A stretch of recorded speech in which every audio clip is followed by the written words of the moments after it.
Desde hace ya bastante tiempo, el acto de vestirse dejó de ser solamente algo de primera necesidad que nos proteja de las inclemencias de la meteorología. En la actualidad, el inmenso mundo de la moda está en constante cambio de tendencias por temporada, por colores, formas y texturas. Pero más allá de eso, el acto de vestirse puede ser toda una declaración de intenciones en el momento que nos ponemos la camiseta de nuestro equipo de fútbol favorito, o de uno cuyos colores nos llamen la atención, cuando vestimos una remera estampada con la cara de algún líder revolucionario, o cuando utilizamos en composé algún color concreto que represente a un colectivo en manifestación. Sin querer queriendo, nuestras invitadas de hoy cumplieron con creces esta premisa. Maggie y Sabri son dos hermanas oriundas de Florencio Varela, estudiantes universitarias, hijas de trabajadores textiles, que en época del auge de la creatividad mundial, es decir, en época de pandemia, decidieron apoyar en la economía familiar, jugueteando con la máquina de bordar que tenían en casa y vendiendo indumentaria con la cara de Harry Styles en la plaza de enfrente. Algo que empezó como una inocente feria de barrio se transformó en un emprendimiento viral, el día que materializaron su proyecto más ambicioso, los buzos universitarios. Todos hemos visto e incluso vestido en alguna ocasión indumentaria Varsity, aquella inspirada y representativa de universidades extranjeras de renombre, como pueden ser Harvard, Oxford o Cambridge. Incluso la mismísima princesa Diana de Gales ha puesto de moda esta indumentaria. Ahora bien, Maggie y Sabri se dieron cuenta que ya era hora de utilizar ese tipo de indumentaria representando uno de los mayores orgullos patrios, la universidad pública. Tardaron cerca de un año en rediseñar el proyecto, mientras de forma paralela vendían buzos bordados de Taylor Swift o Harry Potter. Pero no tardó más de 24 horas en viralizarse en redes y explotar de forma mediática, llegando a regalarle un buzo a la propia expresidenta Cristina Kirchner, quien elogió su trabajo.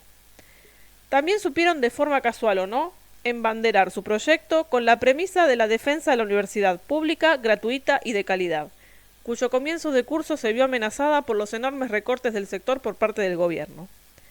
Estos buzos se volvieron un símbolo de la defensa de lo propio, representando el esfuerzo de ellas mismas como universitarias y poniendo en valor el gran trabajo de docentes y estudiantes de las universidades para salir adelante en un contexto de tanta dificultad. Citando a las hermanas, lo nacional es hermoso porque es propio, y no hay nada más lindo que poder decir que algo nos pertenece. Amigas y amigos, salen a la pasarela Maggie y Sabri, de Experiencia Sabia. Muy bien, estamos en otra ocasión en micro abierto y en esta ocasión tengo el honor de tener aquí a Maggie. Maggie es una de las integrantes de la empresa Experiencia Sabia, que bueno, vimos un poquito en la introducción al principio de qué iba, pero ahora vamos a ahondar un poco más en esta historia que es maravillosa, de verdad. ¿Qué tal, Maggie? ¿Cómo estás? ¿Cómo estás, Lau? ¿Todo bien? Mil Bien, todo gracias. bien. Yo, un placer de verdad tenerte acá, la verdad que estoy recontenta. Encima, contemos un poquito detrás de escena. Nosotras ya nos conocíamos, Sí, conocíamos, hablamos sí. antes y la verdad que pudimos organizar este encuentro que está buenísimo. Es difícil a veces coincidir con los horarios, sobre todo ya con el cambio de horario, después con cada uno con sus ocupaciones. Y a mí cuando se me da la suerte de que conecte todo, es como que me da una gran satisfacción. La verdad que en serio te agradezco muchísimo el tiempo que nos estás dando. No, por favor, gracias a vos por darme este espacio también para contar nuestra historia y que quizás llegue a más gente Ojalá. también.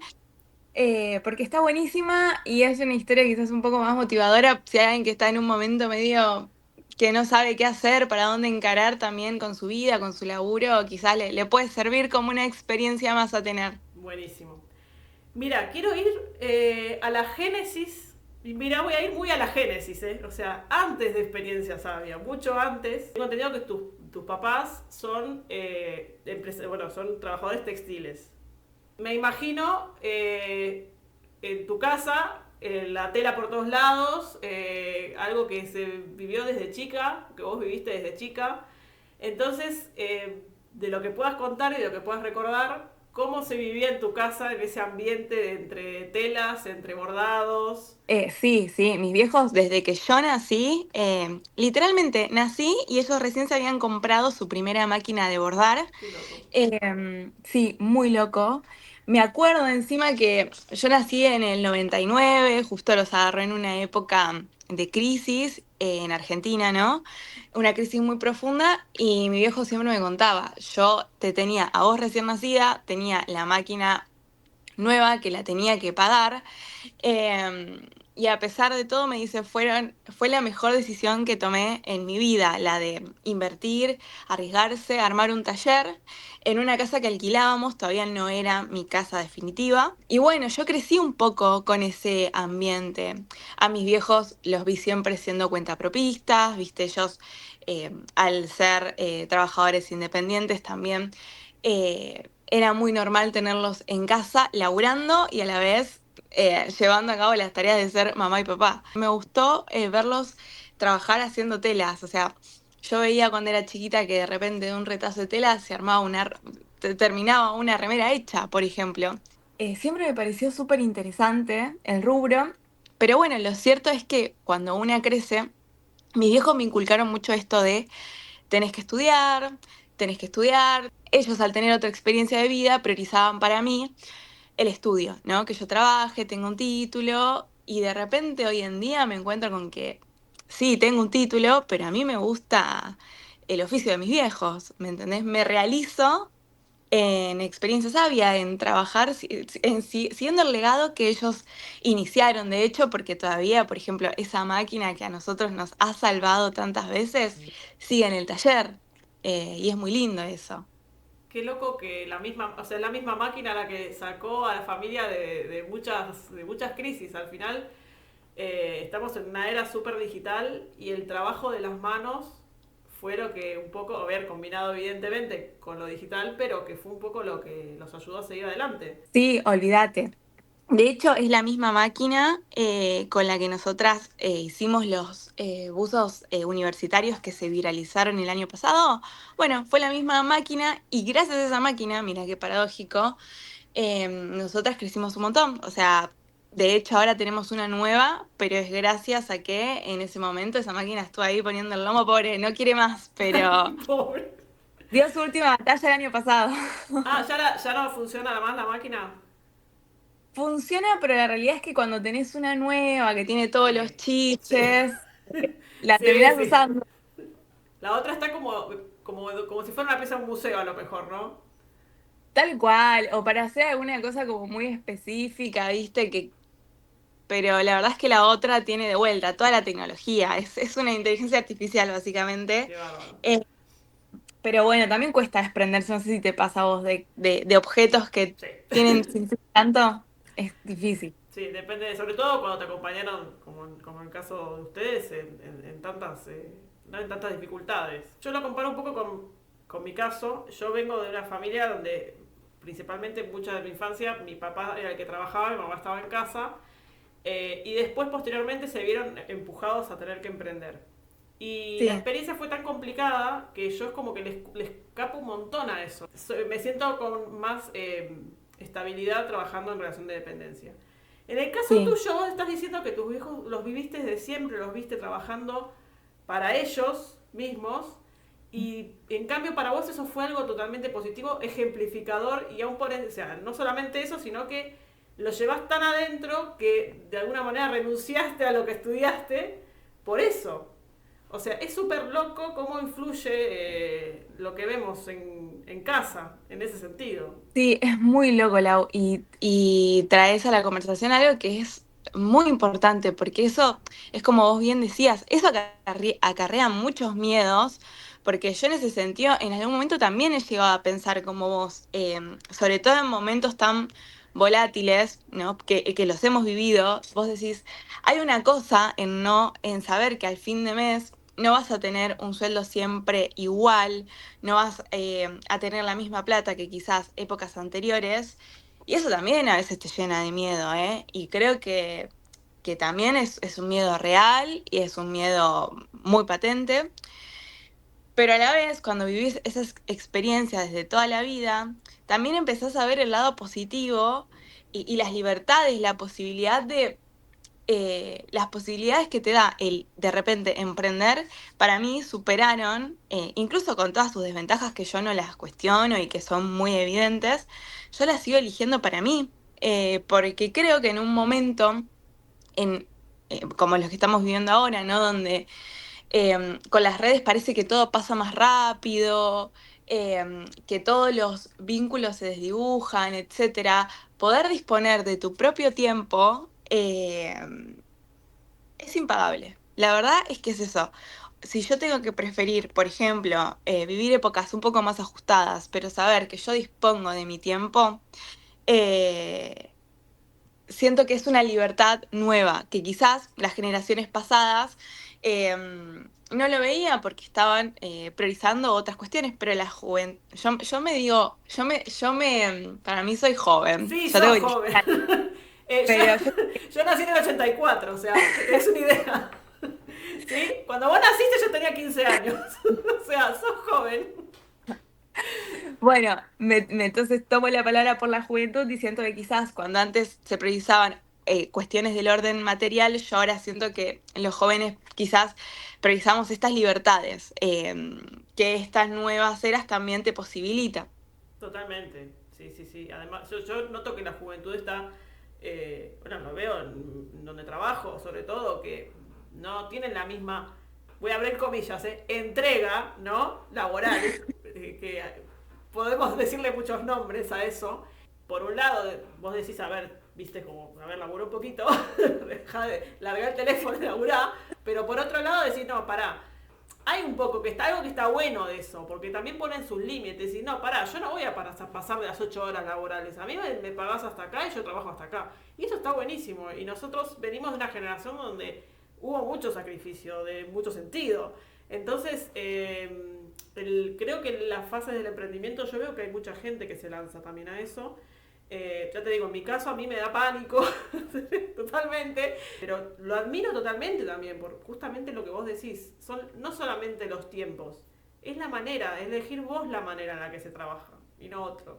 Es muy cierto que decís la manera, la impronta que le das, porque obvio, en un laburo de relación de dependencia, uno también, yo creo que siempre en todo lo que hacemos le imprimimos algo nuestro, pero poder decir que algo es tuyo y que se moldea en la manera en que vos querés que se moldee, ojo, con las consecuencias que eso tenga, Sí, pero sí, digo, sí. cuando tenés esta libertad de poder decir, voy a sacar unos cursos universitarios en este contexto porque a mí me parece bien por esto y esto, también es una manera de vivir, qué sé yo, ¿no? Un poco.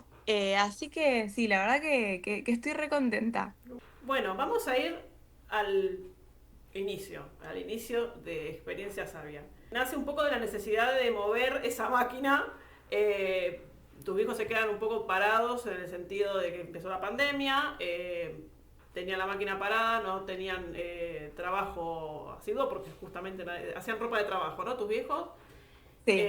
nadie estaba trabajando, entonces es como que, bueno, es la reacción en cadena que pasó en muchos casos en el tema de la pandemia. Vos empezás con tu hermana a sacarle el polvo a esa máquina en plena pandemia. ¿Cuál fue el primer uso que hicieron? El primer uso que hicimos fue un buzo de Harry Styles, porque en ese momento estábamos muy fanáticas y dijimos, bueno, arranquemos haciendo cosas que nosotras sabemos que alguien como nosotras usaría, compraría. Y arrancamos haciendo, creo que hicimos dos diseños, uno de Harry con una frase y unas estrellitas bordadas así en la manga, como distribuidas. Y creo que incluso todavía mi hermana lo tiene guardado, imagínate. Al Y museo con la máquina. Tenés que ir. olvídate, hay todo, tenemos hasta las libretitas de nada que usábamos para pasar los primeros pedidos. Y la verdad es que gustó desde un comienzo, ¿eh? Me acuerdo que lo foteamos como de vuelta, como estaba todo cerrado, no se podía salir, justo enfrente de casa había un terreno, entonces era un terreno que estaba lleno de florcitas, precioso. Dijimos, bueno, vamos a fotear acá. De vuelta teníamos dos buzos, creo, y dos remeras, que era todo lo que habíamos logrado encontrar en el taller, retazos que encontramos para armar. Y me acuerdo que la primera vez que abrimos la página y levantamos los pedidos, para nosotras, ponele en Instagram, teníamos 150 seguidores y levantamos como 40 pedidos, que es un montón en Un proporción montón, para ser sí, la totalmente. primera vez. La primera vez que te lanzás sin, está bien, hemos visto a tus viejos, etcétera, pero sin estar vos ahí, laburando, gestionando, procesando, comunicando. ¿Ustedes ya tenían el nombre de la empresa ya montado o lo tuvieron que hacer después? No, ya lo teníamos preparado. ¿Cómo nació el nombre? Mira, el nombre nació, nosotros estábamos buscando, barajando varias posibilidades, ninguna nos terminaba de convencer y en un momento charlando con mi hermano dije, bueno, estaría bueno pensar en un nombre que sea original, que sea original, que sea lindo, porque para mí cuando uno dice experiencia sabia es bastante, Sí. es lindo, siento que emana algo diferente y que recoja un poco lo que mis viejos vienen, esa experiencia que mis viejos venían haciendo hace tantos años y no sé, surgió experiencia sabia, así como de la nada se me ocurrió, a mi hermana le gustó y fuimos con ese. Pero sí, ya estaba previsto antes de nosotras cuando empezamos a laburar, ya teníamos la página armada, el nombre pensado, Mm. las fotos ya subidas anteriormente y a partir de ahí empezamos a seguir a la gente para que nos retribuya, nos devuelva el follow. Pero ya había como un espacio construido, cosa de que la gente cuando entrara a la página se encontrara con una pequeña carta de presentación de lo que se podía llegar a encontrar, ¿no? Ok. Después del de Harry Styles, antes de llegar a las universidades, que eso es otro tema, ¿cuál fueron los siguientes, o el siguiente o los siguientes de modelos que empezaron a diseñar? Después del de Harry, que fue furor, que fue de hecho lo que nosotras empezamos muy fuerte a vender, nos fuimos para el lado de Taylor Swift, porque en pandemia ella sacó dos discos que también se volvieron, la posicionaron a ella como muy fuerte en Argentina, Folklore y Evermore, Ujú. y empezamos de vuelta con eso. Un poco también nosotras súper fanáticas, nos encerradas con el disco nuevo, siguiendo de vuelta la onda de si esto funcionó, hicimos lo que nos gustaba y no funcionó, bueno, sigamos profundizando por acá, porque evidentemente hay mucha gente que se siente identificada con el consumo que tenemos nosotras. Entonces vamos a tratar de seguir ese camino. Y arrancamos con eso y eso fue otro como otro despegue. Otro Nos saltito. hizo, claro, otro saltito que nos hizo separarnos o construir un poco más de lo que veníamos nosotras laburando, ¿viste? Y después de Taylor, se nos ocurrió sacar una cápsula más pensada, con otra moldería, un poco más compleja de Harry Potter, que también ese fue otro gran salto. A mucha gente le gustó. Y eso nos dio un montón de visibilidad también. Pero fueron como semillitas que fuimos poniendo de a poquito para ir construyendo una base sólida, ¿no? Que yo creo que es lo más importante. Más que crecer a mansalva, yo creo que en los momentos en los que te estás empezando a consolidar, necesitas gente que te siga porque le gusta lo que haces, porque le parece que lo que vos sos es el reflejo de tu laburo. Siempre tuve la preocupación de crecer en seguidores, pero después con el tiempo me di cuenta que no sirve de nada hacerte viral si después eso no se traduce en gente a la que le gusta lo que haces y que después te va a terminar comprando eso que vos pensaste, ¿no? Exacto, exacto.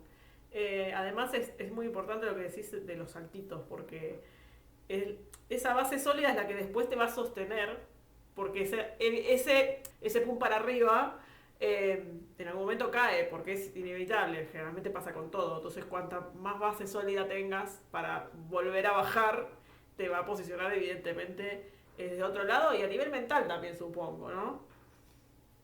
Sí, no, olvídate. De hecho, Lau, si yo te tengo que ser sincera, de nuestras seguidoras, la gente que más nos compra es la gente que nos compró cuando no existían los usos universitarios, hasta hoy en día, ¿eh? Entonces, siento que si uno, porque a veces, y me pasa, cuando yo vi que esa ola empezó a bajar, me bajoneé bastante. Nosotras, ponele, llegamos a tener 195.000 seguidores y ahora tenemos 179. La ola baja, es inevitable, sucede con todo el mundo y sucederá, y más en estas épocas donde las noticias quizás, entre tanto mar de noticias y tanto mar de cosas virales, pierden también con más aceleración su primicia. Y entonces ahí pude revalorizar muchísimo más esto que vos decís de esta base sólida que a vos te quería cuando tenías 3.000 seguidores, cuando tenías 4.000, 10.000 y cuando lo tenés, no sé, en 179 y si seguís creciendo sigue estando ahí. Y eso hace también a empezar a encontrarle valor a lo que subimos, ¿no? Yo siento que hay una locura por hacerse viral, por subirse a las tendencias, por subirse a los trends, que termina haciendo que todo sea bastante poco, ¿no? Cuando vos entras a las redes, no sé si te pasa, scrolleás, hay tan poco contenido que vos Real. digas, sí, curado, que te lleve algo. Y eso lo tuve que aprender yo también, de bueno, bajarle un poco. No puedes estar siempre en la cresta de la ola, no puedes estar todo el tiempo pensando qué vas a subir, qué vas a publicar, porque te agota. Me ha pasado que yo no he tenido ganas de seguir con el emprendimiento por el hecho de que estás todo el tiempo corriendo al algoritmo.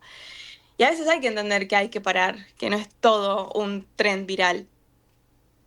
Es muy complicado eso, ¿eh? Un tema, bueno, lo vamos a tratar en profundidad un poco más adelante, Mm, pero sí, el tema de las redes, sobre todo saber llevarlo a nivel mental, creo que es no es solamente el aprender a pegarla o que tener sí, la suerte de dar el boom, pero sí más que nada gestionar la subida y la bajada a nivel mental. Volviendo un poco al tema de esos primeros busitos, hay una sí. pregunta que tengo que igual es una tontería, pero me pregunto por los fandoms de Taylor, los fandoms de Harry Styles, los fandoms de Harry Potter. ¿Qué tal eso? O sea, ¿se notó una especie de llegada en masa de ciertos fandoms? ¿Había alguna crítica o algún ataque por algunos fandoms que son un poco Sí. agresivos? No creo que sea el caso de estos tres, pero o sí, me puedo equivocar, pero hay como una cierta presión de los fandoms por hacer determinadas cosas. Mira, a nosotras no nos pasó. La verdad es que por suerte no tuvimos ese problema. Siempre las chicas, hablo de chicas porque nuestro público es mayormente femenino, es también nuestro interés, es a la gente a la que le hablamos. No hubo, por suerte, eh, unas situaciones así. Sé que hubo otros emprendimientos a los que les ha pasado. Hay unas chicas que tienen una feria Swiftie que básicamente son chicas que organizan ferias donde varios emprendimientos pueden ir, Mm. que recibieron una ola de hate muy grande, pero porque ellos también laburaban en Twitter, y Twitter suele ser un territorio más hostil que Instagram. O sea, Twitter es una red diseñada para la polémica, la confrontación, etcétera. Y bueno, alguien se ensañó con ellas y le bajaron la página de Instagram, que es el trabajo que uno viene haciendo de años. Y la verdad que si bien no nos pasó a nosotras, es algo que es mi miedo más grande, Lau, porque yo laburo desde 2020 con mi página. Y es tan fácil hoy en día caerle mal a la gente o hacer algo que quizás no fue intencionado, digo, y que eso te liquide.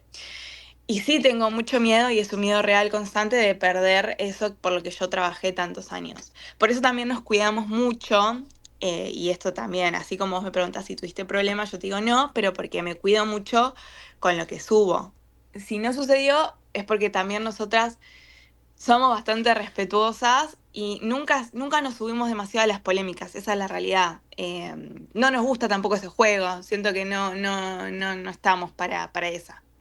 Del boom universitario, eh, vamos a entrar un poco en ese momento en el que se les ilumina la bombilla y dicen, vamos a hacer un busito de este estilo, en vez de que diga Harvard, de que diga Stanford, que diga Michigan, Sí. que diga la UBA. ¿Cómo llega ese momento en el que se les ocurre eso? Mira, a mí me pasaba justamente que yo estaba cursando en la facultad, yo cursaba, porque ya me recibí, en sociales de la UBA, y bueno, que suele ser de todas las facultades, quizás la facultad que más, la que está más sensibilizada por las cuestiones sociales, por Ah, la sí, lógica de la sí, sí, sí. universidad pública como tal. Y yo veía que en esa, que en mi propia facultad había gente que usaba los buzos de Harvard, de Oxford, etcétera.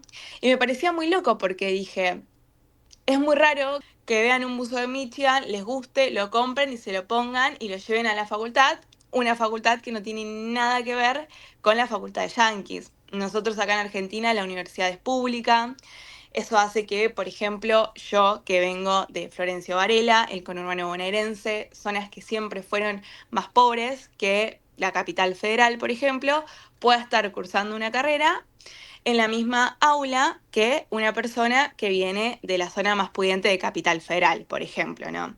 Como que yo sentía que había algo ahí que... Una cuestión simbólica, más que nada, ¿no? Una cuestión simbólica que no se condecía. Entonces dije, bueno, yo que hago uso, que tengo esto y que veo esto y me parece que no hay nada, porque yo hice una búsqueda, ¿viste? Intenté buscar usos universitarios de la UBA, no había nada, dije, bueno, hagamos esto.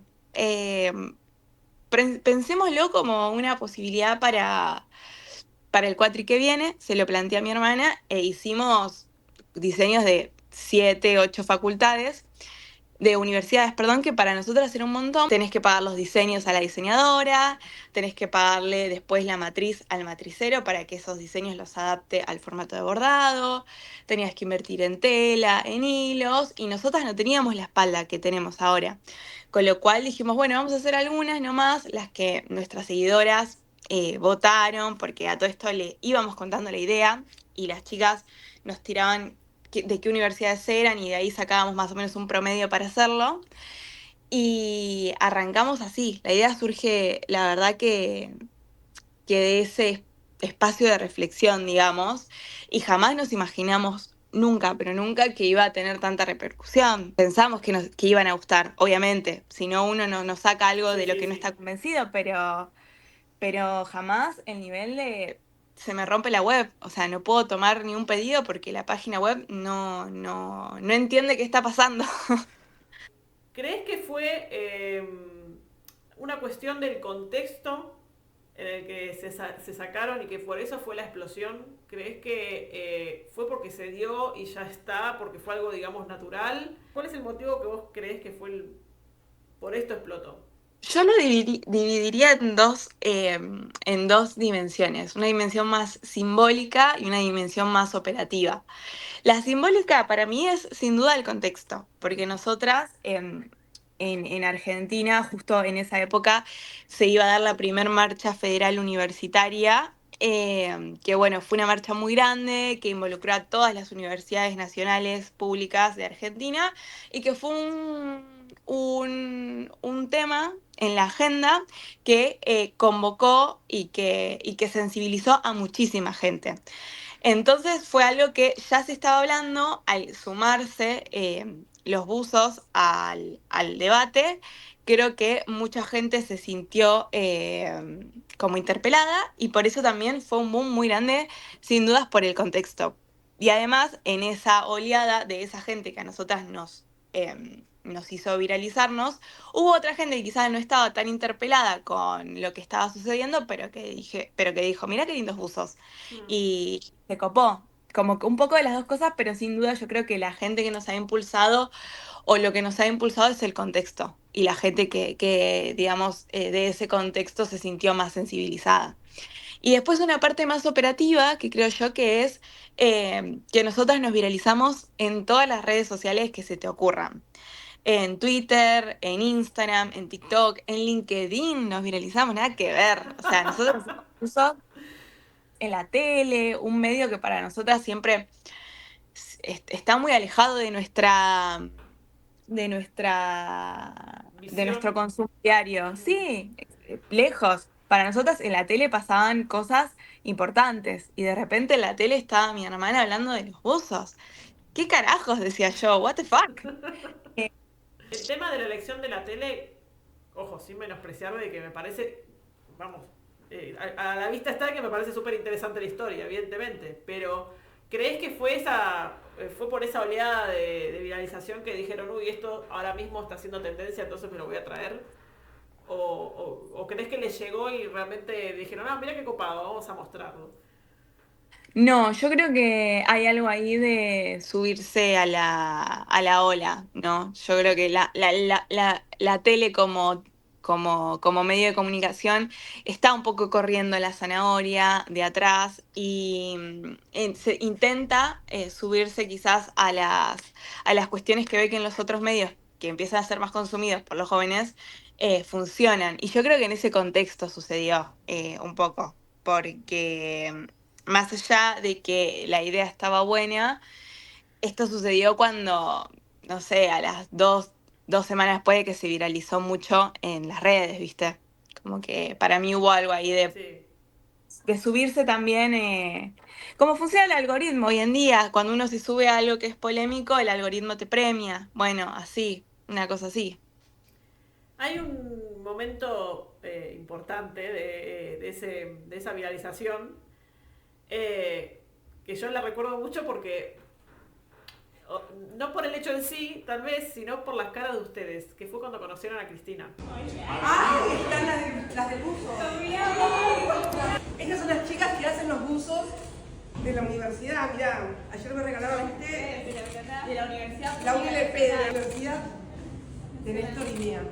Ellas son las emprendedoras además que los hacen. Ella es Maga, yo soy Sabri. ¿Vos ya me escribiste la carta? Maga, yo te No, la carta. la de la abuela tuya, Sí, la jubilada. abuela me pidió por favor que te dijera que te ama y que te agradece la suscripción.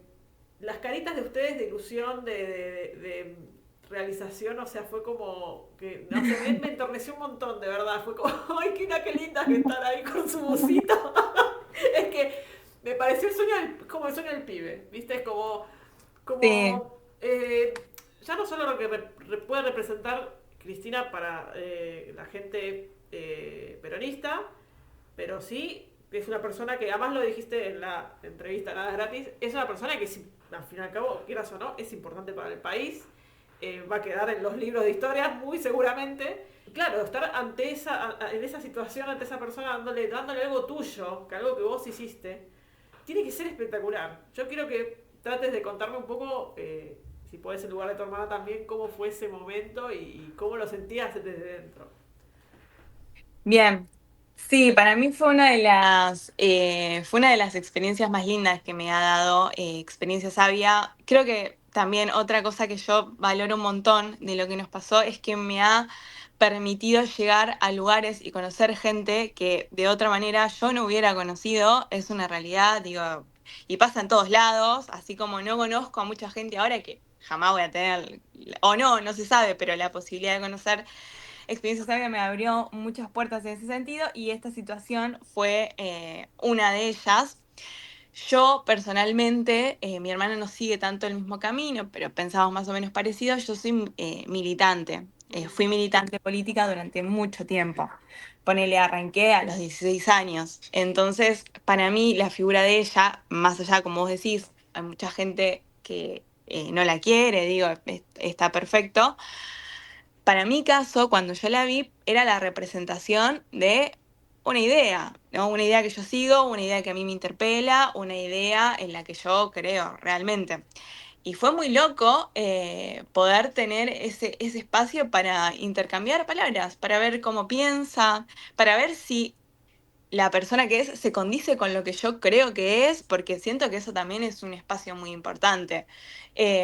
Más allá de que me pueda gustar o no, creo que en la vida es como todo, hay algo que quizás a uno le gusta y de repente, porque está alejado, pero cuando se acerca un poquito más, no brilla tanto. Y es válido que eso suceda y es válido que uno cambie de idea, pero la verdad es que a mí me confirmó todas las certezas que yo ya tenía.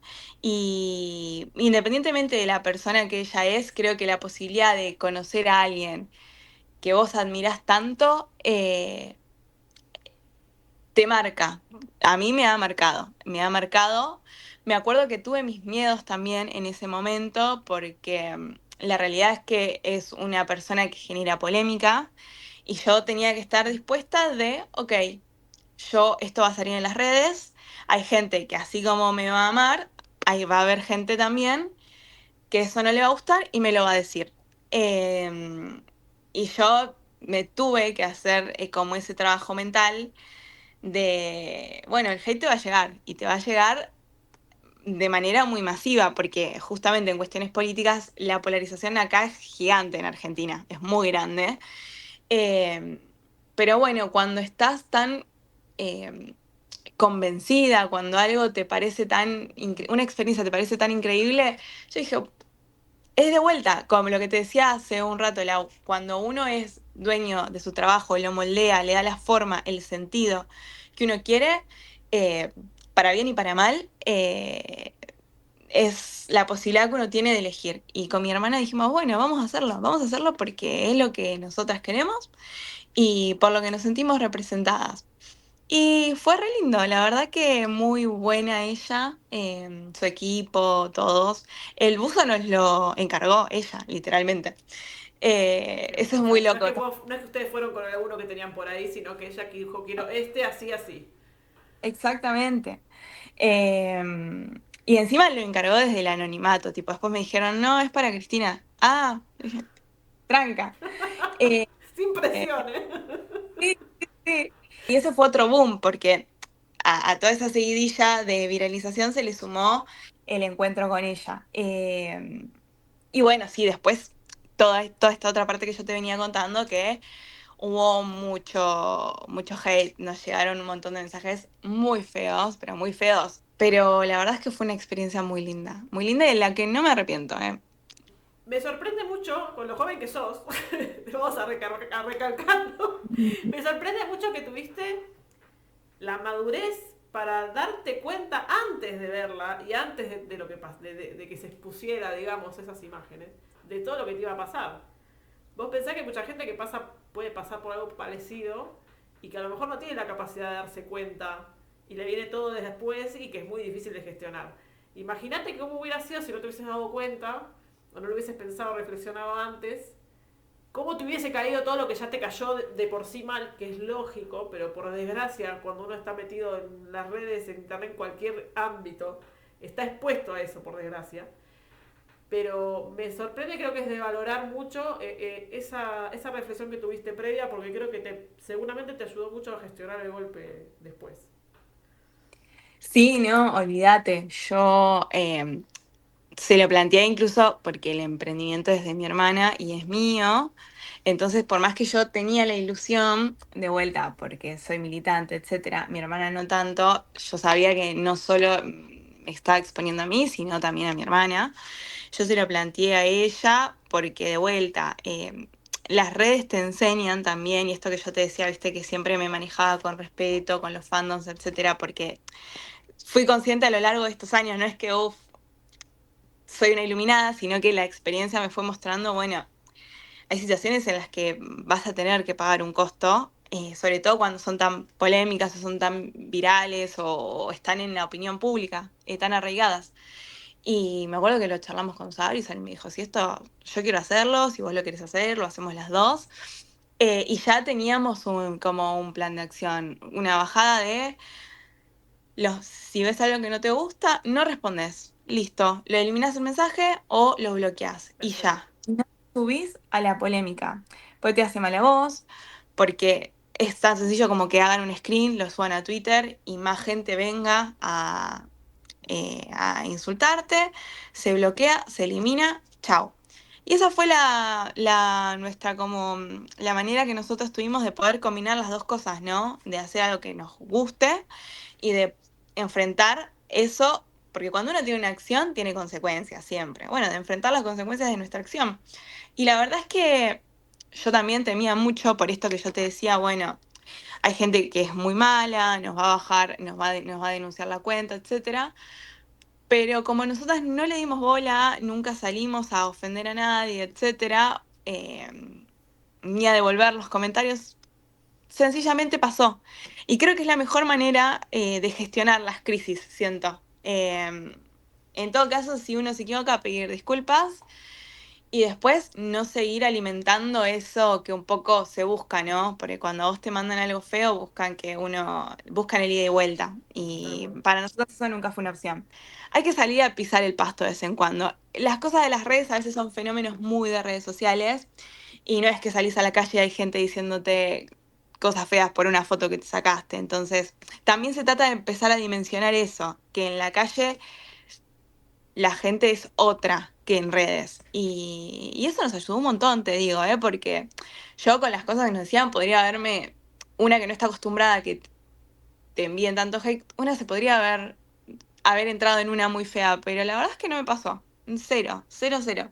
Mensaje que veía, lo eliminaba y uno vive más tranquilo así, como bajándole un poco la espuma a las cosas. ¿Cómo se hace la prenda, digamos, el buzo, la remera, también hacen remeras? Sin entrar a lo mejor en detalles muy técnicos, pero para que todos sepamos un poco cómo es ese proceso de elaboración, desde el inicio hasta el final. Bien, nosotras somos productoras, además de vendedoras, es decir, que nosotras hacemos de cero las prendas que vendemos. Y nosotras en casa tenemos dos talleres, un taller de bordado y un taller de corte. Lo primero que tenés que hacer es ir a comprar la tela. Nosotros tenemos proveedores nacionales y esto lo quiero recalcar un poco porque en Argentina, justo en estas épocas, están entrando muchas cosas de afuera, tenemos mucha competencia y nuestras banderas siempre son y van a ser que nuestros productos son nacionales, son argentinos. Entonces, bueno, nosotros tenemos nuestros proveedores, vamos a comprar las telas, las traemos y en nuestro taller de corte lo que hacemos es preparar las tizadas, que es básicamente todos los pedidos que entran en la web, todos los talles, los modelos, tienen su correlato en diferentes molderías. Lo que uno hace es ir tizando todos los diseños, todos los modelos que se pidieron y después cortar esos modelos. Después de cortar, se van al taller de bordado. En el taller de bordado hacemos todos los diseños que se ven en nuestra página. Bueno, los hacemos todos nosotros, los diseñamos todos nosotros también. Y bueno, una vez que se bordan, lo que sí tercerizamos es el armado de la prenda, que se hace con una máquina de coser diferente a la máquina de bordar. Pero también trabajamos con costureras del barrio y cuando vuelven, los planchamos, hacemos todo lo que es el proceso de calidad, digamos, le sacamos los hilitos, los revisamos a ver si alguno viene fallado. Eso intentamos verlo también antes de que le llegue al cliente, porque es importante que lo que vos mostrás es lo que te llegue. Y después yo me encargo también de empaquetarlos y mandarlos. Pero todo el proceso se hace en el barrio, podríamos decir, en casa y en el barrio. Y siento que es súper valorable también, porque a veces cuando te llega la prenda, como todas las cosas, ponele, no sé, vos te compras un libro, el libro te llega y lo lees y ya. Y cuando te pones a pensar por la cantidad de manos en las que pasó el libro o la prenda para que te llegue tal como está, es muy loco ver, ¿no? Todo el proceso, toda la cadena productiva que hay detrás. Y siento que eso le da más valor a la prenda que la prenda en sí, porque es el laburo que muchas chicas depositan en nosotras, que es el laburo de mi familia, el laburo de nuestras costureras, el laburo del chico que reparte los paquetes y es muy bueno y gracias por hacerme esta pregunta porque es un espacio para que la gente vea todo el proceso que hay detrás de todo lo que consumimos. Siempre hay gente ahí del otro lado y hay un proceso productivo que se alimenta. eh, un proceso como medio solidario, diría yo, ¿no? Sin quererlo. Se genera una rueda, un círculo virtuoso que es muy lindo cuando caes en la cuenta de todo lo que sucede. Todo eso es un valor añadido a las prendas, no solamente es la idea, no solamente es el trabajo de ustedes, sino que además están dando trabajo a otra gente. Me encanta cuando dijiste que revisan todo muy bien, porque puede haber errores, puede haber fallas, que justamente el hecho de hacerlo a mano, todo, y de manera tan artesanal, es lo que hace que tenga esos errores, que además pueden hasta no verse como errores, sino como cualidades de esa prenda que al final no va a ser igual que la otra, por más que compres dos iguales, probablemente no sean exactamente iguales. Y eso es maravilloso, es buenísimo. Yo siento que es muy lindo, sí. Me pasó mucho con unos que saqué ahora de River y Boca, que llevan como unos recortes. Y claro, los recortes son muy finitos, entonces no hay manera de que una tira te salga igual que la otra. Obviamente uno lo intenta ser muy prolijo, etcétera, pero si ves un buzo a otro, quizás son un poquito más anchas algunas, y porque la costurera justo agarra un poco más de tela, un poco menos de tela. Y siento que también eso es lindo también porque eso muestra que, mirá, lo hicimos nosotras en nuestro taller, no somos Adidas, no tenemos la máquina de cortar Adidas. Y aún así te podemos ofrecer esto. Y siento que eso también es recontravalorable. Hay algo lindo también en esa cosa que se hace a mano que se pierde en cuanto vos empezás a producir en serie, digamos. Cuando es también manual, vos podés decidir sobre los procesos. Y siento que eso también es lo humano. Si hay una máquina que te reemplaza en absolutamente todo, ¿qué haces? ¿Qué hay de humanidad? Como que se va desdibujando, ¿no? Sí. Lo propio. Entonces trabajan bajo pedido, ¿no? Se abren tandas de pedido, cosa que también me llamó al principio muchísimo la atención, porque digo, ¿pero qué pasa? ¿Dónde está la web para ir a ver las cosas?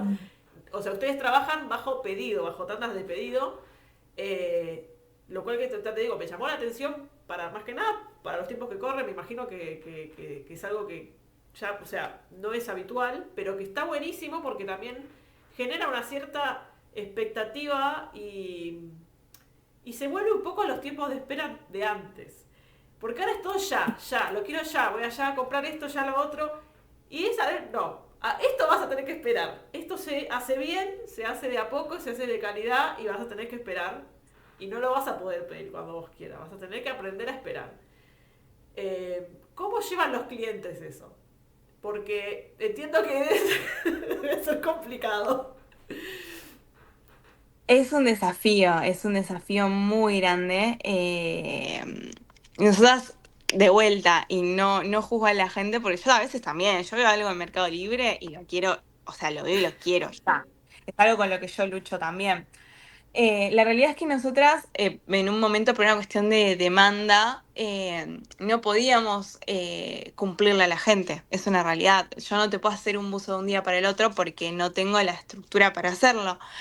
Entonces, medio que tuvimos que imponer esa idea de, ok, mira, tenés que esperar porque yo ahí tengo, no sé, cierta cantidad de cupos porque mi máquina de bordar puede hacer 7 bordados y por más que yo quisiera, o sea, no puedo. La gente se lo tomó muy bien. Hubo gente que no, sobre todo con los buzos universitarios, que generó una demanda que o sea, jamás podría dimensionar la escala que tuvo. Y hubo gente muy enojada, pero ¿cómo? ¿Cómo puede ser que no estén preparadas? ¿Cómo puede ser que no puedan achicar los días? Es como más de un mes.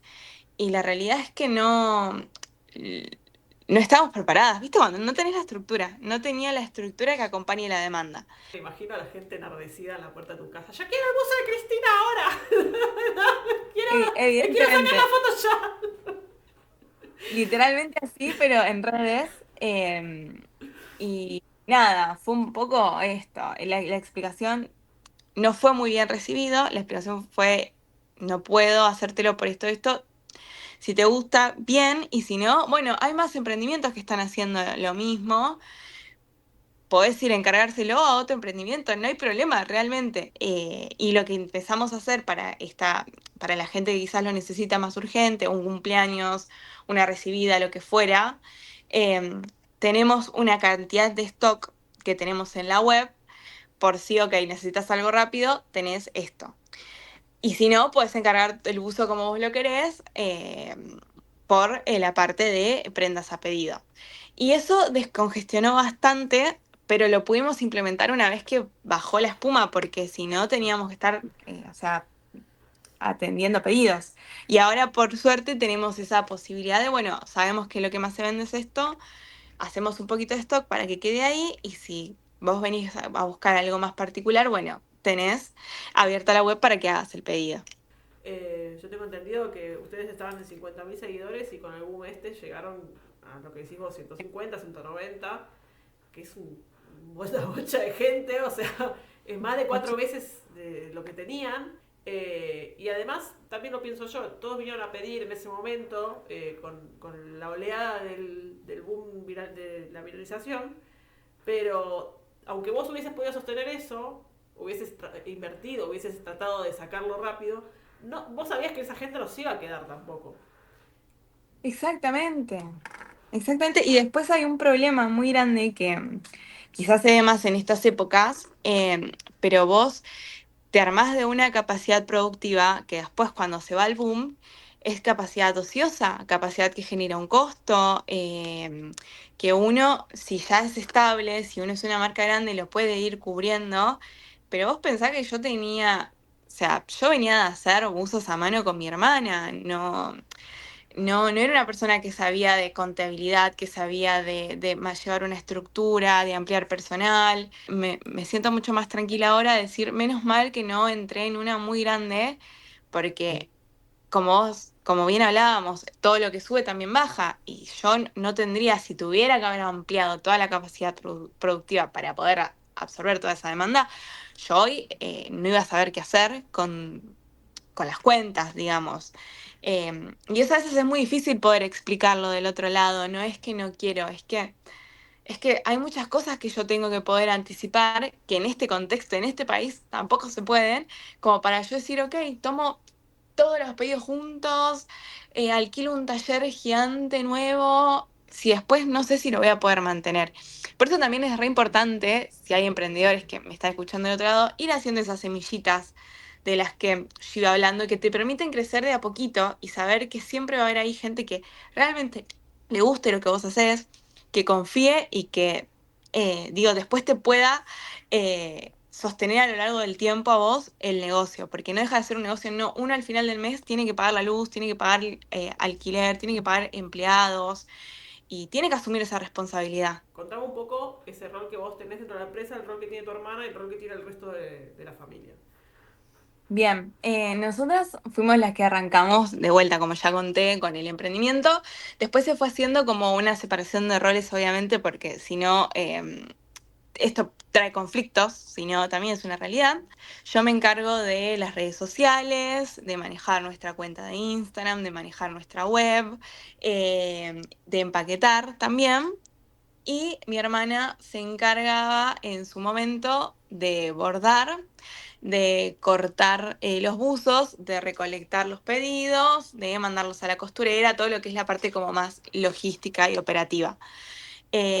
Cuando crecimos, pudimos poner, por suerte, a un chico que borda con nosotras, entonces ese espacio también lo ocupa ahora otra persona. Mi papá empezó a ayudarnos a cortar los buzos, mi mamá las remeras, porque con las remeras como la tela es más finita hay que tener como más paciencia, mi mamá es como mucho más tranquila con eso. Mi hermana más chiquita nos ayuda con los diseños, no sé, nosotros tenemos una idea, le pedimos a mi hermana y ella es lo que lo baja la idea que nosotros tenemos y la hace. Mi abuela cuando tenemos muchos pedidos también nos ayuda a planchar los buzos, viene a casa y planchamos juntas. Mi tía hace las entregas en Varela, perdón, en Capital Me Federal. muero de amor, de verdad están todos. Todo es una municipalidad, mi casa, pero ellos siempre vinieron desde abajo, es así. Siempre fuimos una familia muy humilde. Y cuando yo veo la posibilidad de darle laburo a gente que yo sé que no la tiene fácil, lo primero que voy a hacer es, evidentemente, darles una mano. Yo sé que mi abuela, por ejemplo, cobra la mínima. Y si ella quiere venir 1 hora, 2 horas a ayudarme a planchar el buzo y ella no tiene problema con eso, y sí, hay algo de eso también que hablábamos un poco de la circularidad, de bueno, eh, que esto que hago ayude también a ellos.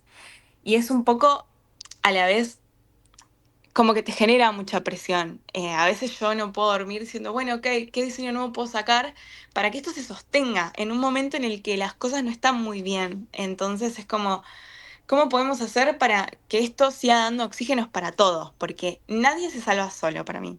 También es, volviendo a tu juventud, que no me voy a cansar de repetirlo, que me quedé traumada cuando me dijiste que naciste en el 99. Pero quiero recalcar también el peso, el enorme peso que todo lo que estás diciendo supone en tu espalda, que por eso esa necesidad de pensar en algo nuevo, y está bueno que no te cargues con eso vos sola en la espalda, porque por lo que estás diciendo son muchos, y yo creo que seguramente todos forman parte de esto y que están con ese peso ayudándote a llevar ese peso, no estás vos sola en esto.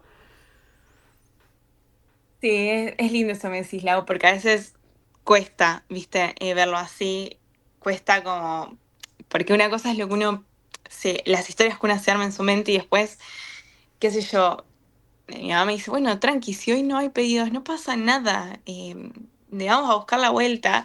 Y uno dice, ah, qué Sí. bueno que del otro lado hay gente que dice, bueno, está bien, si está sucediendo esto está bien, porque es como vos decís, Lau, obviamente que uno no tiene que quedarse sentado y esperar y que la vida pase, pero tampoco uno puede estar todo el tiempo corriendo la zanahoria, porque te hace mal, te hace mal. Y más cuando, de vuelta, tenés que empezar a pensar que no va a ser toda tu vida un boom de buses universitarios. No va a suceder eso. Hacer de eso algo que, con lo que puedas vivir en paz, como, ok, esto está sucediendo ahora, ya vendrán épocas mejores. Em, y a veces cuesta, pero de vuelta, después cuando encontrás gente que te ayuda, como vos decís, a cargar ese peso, uno relaja un poco más. Y creo que eso es re importante, porque si no, el cuerpo te pasa factura por todo lo que uno se pone mal. Y también siento que tiene que ser un mensaje para todas las generaciones, porque nadie está exento del estrés, aprender a cargar de otra manera las situaciones que no son tan buenas, porque el cuerpo es muy sabio. Un poco, vamos a ir terminando, que queda poquito, pero el tema de los buzos de fútbol, porque me pareció una idea maravillosa también, me parece que los diseños están buenísimos, pero yo no vi el de Vélez todavía. A ver, ¿cuándo va a salir el de Vélez?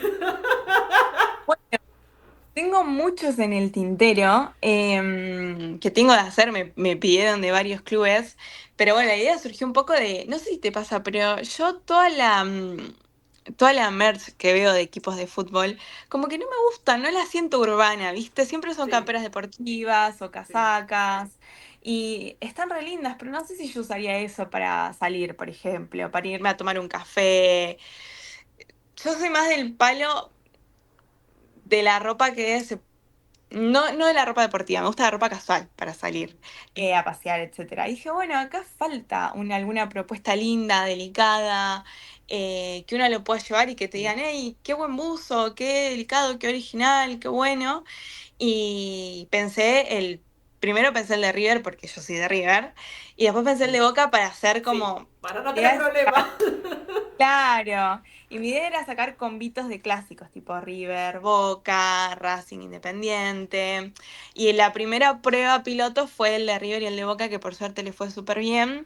Y estoy esperando ahora la temporada de invierno, porque nuestro fuerte más grande, nosotros vendemos buzos mayormente, entonces nuestro fuerte es en invierno.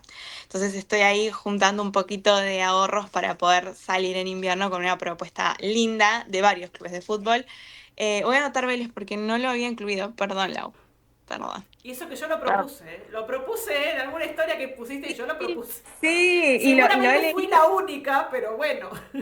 No, no, pero lo voy a anotar solo porque me propusiste hacer esto y que a mí me parece hermoso. Me diste la oportunidad de poder charlar y contar un poco de nuestra experiencia y eso para mí es impagable. Ay, ¿Impagable o pagable con un buzo de Vélez? bueno, puede ser. Envíos al exterior todavía tampoco. Hacemos, lo que pasa es que la Argentina está cara para el resto del mundo. Entonces, si yo cobro un correo un envío a España, sale lo mismo que un buzo. Entonces tengo que cobrar un buzo y un envío. O sea, dos buzos. Entonces, si hacemos, no lo publicamos en la web. Si alguien nos manda un mensaje, le contamos un poco. Pero sí, creo que debería igual ponerlo acá. Siempre hay alguien que capaz puede. Es complicado igual, decir lo que decís Pero vos. sí. No sabía que estaba tan caro el envío. Yo creo que, a ver, a mí me pasa que yo sigo varios emprendimientos. Mm. A mí me vuelve loca determinados emprendimientos de allá que no los hay acá, pero ni por asomo. Pero yo creo que es por la inventiva que tenemos los argentinos, ¿no? Del rebusque y Sí. todo eso. Es como que que haya una conexión distinta en nuestra cabeza, no sé cómo explicarlo, pero es que las cosas que hay allá son espectaculares y realmente que vos te quedás como, no puede ser, cómo a alguien se le ocurrió esto. Y claro, por lo general no hay nadie que tenga envíos y entiendo que yo que debe ser muy caro enviar y asegurarte de que llegue, que también es otra. Encima, y que por ejemplo no tengas que pagar como en su momento acá en Argentina era que tenías que pagar además un impuesto para poder liberar el paquete. Entonces, viste, son cosas que como yo tampoco sé decirle a ciencia cierta a la persona que está del otro lado, tampoco quiero hacernos quedar mal, ¿me Sí, entendés? sí, sí. No. Entonces, por las dudas, No te... trato de huirle. Totalmente. Bueno, Maggie, para terminar, bueno, llevas realmente mucha de la entrevista, te dirigís mucho a otros emprendedores, lo cual me encanta porque creo que me da la impresión de que es como que necesitas advertirles o avisarles de cosas que vos tuviste que pasar. Y me parece genial. Pero quiero que le des un consejo a esa gente que nos esté escuchando y que tenga alguna idea en la cabeza, que la quiera sacar y que no se anime. Eh, Entiendo que en el caso del contexto argentino también siempre hay, siempre Argentina tiene una dificultad como un nivel añadido, ¿no? Un nivel extremo. Pero aún así salen las mejores cosas, ya te digo, que no las hay en ningún lado. ¿Qué consejo le darías a los nuevos emprendedores? Yo creo en este momento que es importante persistir, la insistencia, no tener vergüenza de mostrarse, contar lo que uno hace, la manera en la que uno lo hace, porque el valor agregado, siento, del laburo argentino está, si bien las cosas son preciosas y creamos grandes ideas, en la manera que tenemos de contar esas ideas que nosotros creemos, que nosotros creamos también, eh, y empezar a contarlo. Hoy en día todo, la verdad es que es por redes, hay mucha gente que le da vergüenza, quitarse esa vergüenza. Y empezar a mostrar lo que uno hace como lo quiere hacer. Por ejemplo, los buzos universitarios, que se sacaron en un contexto específico, que si vos entras al copy que saqué ese día, dice cosas como muy específicas, que son un reflejo de lo que yo pienso, de lo que mi familia piensa, de nuestras vivencias personales, etcétera. Y hay mucha gente que empatiza, porque siempre hay gente como uno del otro lado. Hay gente que va a empatizar, que va a ver tu trabajo, que le va a gustar, que va a ver la cadena productiva. En estos momentos cuesta más, sí, estamos ahora en un nivel un poquito más alto de dificultad para los emprendedores, pero siempre todo pasa y cuando pase, si uno empieza a sacarse el miedo y empieza a mostrar lo que hace, cómo lo hace, y cuenta la historia que hay detrás, el sol siempre va a salir para todos, para todos. Así que animarse, animarse y mostrarse. Y soy muy insistente con esto porque a mí las redes me han dado este despegue. Y siento que las redes son los nuevos medios de comercialización. Más allá del local físico, si tenés un local físico, tenés que aprender a amigarte con las redes, porque es lo único que a vos te va a permitir más alcance, nuevos seguidores. Así que a mostrarse, nenitos y nenitas. Maggie, mil millones de gracias. Me encantó la entrevista, me encanta todo lo que nos contás, de verdad que te agradezco mucho tu tiempo.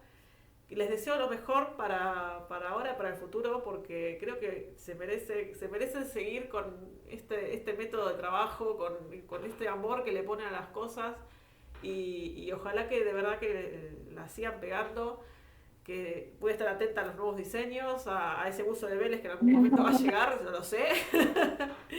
Y de verdad, muchísimas gracias por acompañarme en mi proyecto también. No, a vos, Lau, muchas gracias por invitarnos y nada, espero que también tu proyecto crezca. Veo que allá hace frío, te tengo que mandar Sí, el bus. si mandaras al exterior ya tendrías 2 temporadas que hacer, ¿ves? ¿Te das cuenta? Sí, me estoy perdiendo un mercado En ahí. todo caso, podrías hacer tandas y traerlas vos. Y de paso venís de Oh, vacaciones. qué lindo que sería. Encima, es muy lindo Europa. No conozco, pero veo fotos y digo, ay, qué lindo. En Galicia tenés casa. Queda la invitación hecha. En Bueno, Galicia tenés dale, casa. Si querés venir, hotel no vas a tener que pagar. Así lo que anoto. muchísimas gracias, Maggie. Un No, a abrazo vos, Lau. enorme. Cuídate, nos vemos.